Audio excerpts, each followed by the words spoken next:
Baseball cleats are one of the most important accessories for every single baseball player, but getting the wrong pair can literally hurt. During my time in pro baseball, I wore every single major brand of cleats and experienced the best and the worst. So today, I'm gonna be ranking every baseball cleat so that you don't have to buy the wrong pair. I will be grading each pair of baseball cleats today using the S tier, S being super, meaning you should probably buy them, and F being fail, meaning you should probably never wear them. Each cleat will be judged on the 4 most important categories for every single cleat. Number 1, comfort. If your baseball cleats are not comfortable, then they are not good. Number 2 will be durability. You want cleats that are gonna last you an entire season, not cleats that are gonna rip after one weekend. The 3rd category will be price. We are gonna try to find what is the best price and what cleats are a little bit too expensive. And you can't forget about category number 4, and that is drip. Let's get started. So the first pair of baseball cleats that we are gonna be testing are the New Balance Fresh Foam V6s. New Balance is the 2nd most popular brand at the big league level, and they recently just released Shohei Ohtani's signature cleat, and they also have Francisco Lindor's. So overall, New Balance is really popular within the baseball scene, and these are one of the most popular pair of their cleats. One of my personal favorite parts about New Balance cleats are that they are made for wider feet. Here is a lot wider than other baseball cleats, which makes them really comfortable. These ones are also molded. So molded baseball cleats are usually for youth players or players who play on turf surfaces. Honestly, I'm a huge fan of turf baseball cleats. I think that they're extremely comfortable. And when I was playing pro baseball, I always had a pair of turf baseball cleats that I would wear as my everyday pair of practice cleats. So how do the New Balance Fresh Foams actually grade? Category 1 is comfort, and these pass the test for comfort. In my opinion, New Balance is one of the most comfortable pairs of cleats that you can have. And again, if you have a little bit of wider feet, they are definitely the best option for you. The 2nd category is durability, and during my playing time when I wore New Balances, I never had any major issues with durability. They last pretty well. Again, they are a high quality cleat and they pass that check mark. The 3rd category is price, and these cleats range anywhere from $85 to $110 online. It really just depends where you are buying them from, but they are, for the most part, a reasonable price. The 4th category, baseball drip. They are just okay. They are not the drippiest baseball cleats that you can have. They're okay, they're not bad, they're not great, somewhere in the middle. It doesn't mean that you can't have good baseball drip if you wear these, but they are not gonna up your game to that major league level. Overall, my final decision for where these shoes actually grade is a B. I'm giving them a B because overall they are a really good quality cleat. They are very comfortable. Overall, from a price standpoint, they are reasonable. They're not the drippiest cleats that you can find, but they are a really good cleat and I do recommend them, so they get a B. The 2nd pair of cleats that we are going to be checking out today are Nike Huaraches. I'm not sure if I'm actually pronouncing that correctly or not. Nike is the biggest shoe brand in the entire world, and baseball is no different. They dominate from Little League all the way up to the big leagues. Nike is by far the most worn pair of cleats at the major league level. And for good reason. They're extremely comfortable and they have a ton of different styles. Mike Trout has his own signature cleat, but the Nike Huaraches are still probably the most commonly worn pair of cleats. They were one of my favorite pairs of cleats as a player. I loved using them as a pitcher, especially the high top. They have high top and low tops, but I love them because they were extremely durable. So I wore these pair of cleats for almost 2 seasons and they are still in really good shape. If you're a baseball player, you've probably worn a pair of Nike cleats. So it's time to grade the Nike Huaraches, and this should be fun. The number 1 category, comfort. These cleats absolutely check that box. They are extremely comfortable. They're one of the most comfortable pairs of cleats that I've ever worn. Again, why they were a personal favorite of mine is whether they are low top or high top, they're super comfortable. Category number 2 is durability, and these cleats I wore in over 100 innings and they are still in amazing shape. So from a durability standpoint, they absolutely pass. Category 3 is price. You can find these cleats anywhere online from $70 to about $110. So from a price standpoint, they are very reasonable. Category 4, do they pass the drip test? I'm gonna say yes. I think that these overall are very good looking cleats. Again, obviously when you get them customized, it takes that level up a little bit more, but there are some really good styles with Huaraches. My personal favorite, if you're going for more baseball drip, is the Acuna Huaraches. My overall grade for the Nike Huaraches is an A. I think they're fantastic cleats. I think that they're affordable, they're comfortable, they're durable, they check every single box. They are a really good cleat option and I highly recommend them. The next pair of cleats are the Adizero Afterburner 9s. Adidas is the 3rd most worn cleat at the major league level, but they aren't my personal favorite. I wore Adidas cleats in college and honestly haven't worn them since. until I tried on this pair. The reason I stopped wearing Adidas baseball cleats are because they are extremely narrow,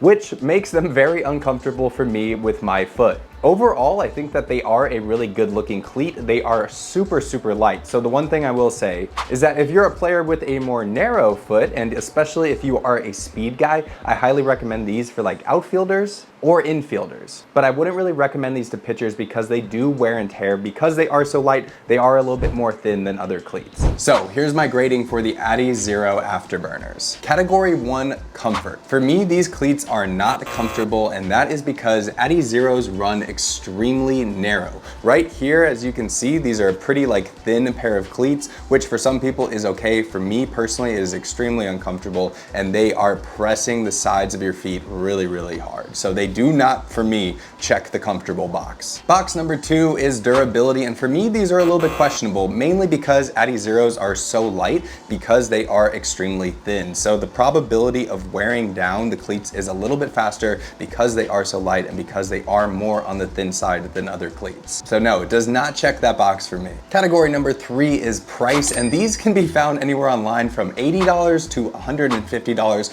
which is a pretty wide range, but it depends if you're getting more of the high tops, the newer ones, versus there are some older ones for sale for $80. So price-wise, they fall into the normal category. Category number 4, and these are a yes for me. I do think that these have baseball drip. I really like how Adidas shoes look. I just don't like how they feel. My overall grade for this might be a little bit shocking, but these cleats are an F for me because they are not comfortable. I would not be able to wear them. There's a reason I haven't worn them since college, and even trying these pair on, they are extremely tight and not very comfortable. These fall into the F category for me, but if you have a more narrow foot and you don't have a big foot like me, then potentially these could be a really good option for you, but for me personally, they are an F. The next pair of cleats are the Under Armour Yards. Under Armour is the 4th most commonly worn cleat at the major league level.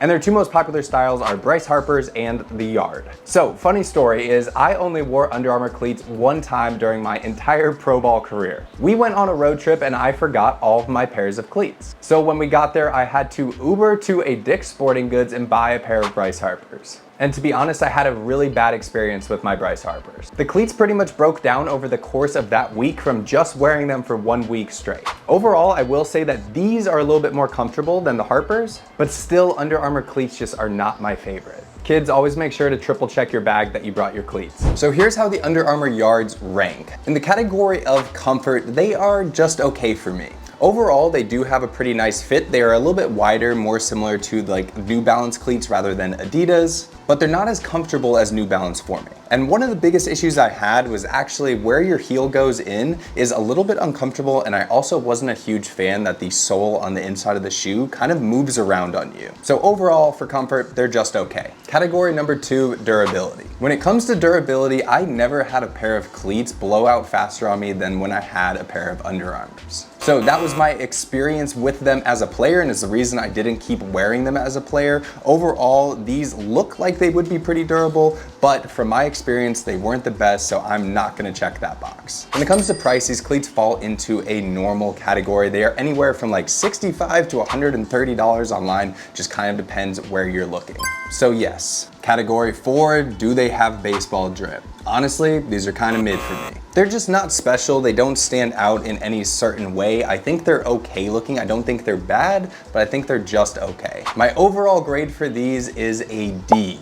I don't think that they're a terrible cleat, but they aren't a pair of cleats that I would choose to wear as a player.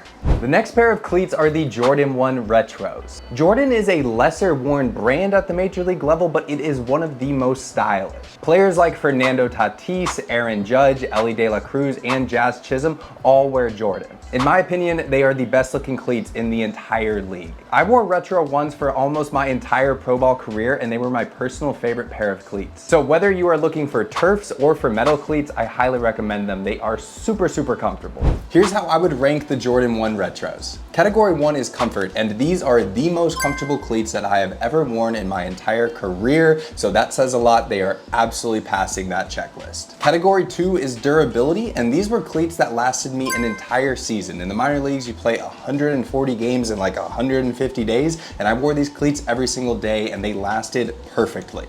Category 3 is price, and these cleats are a little bit more on the high end for price. They range anywhere from $100 if you're getting them on sale to $150. I know that these are the most expensive cleats that I've talked about, but to me, they are absolutely worth the price. Category 4, do they have baseball drip? The answer is yes. That's a very easy answer. Absolutely, in my opinion, they are the best, most stylish pair of baseball cleats that you can possibly have. The Jordan 1s are the first pair of cleats that I will be putting into the S tier category.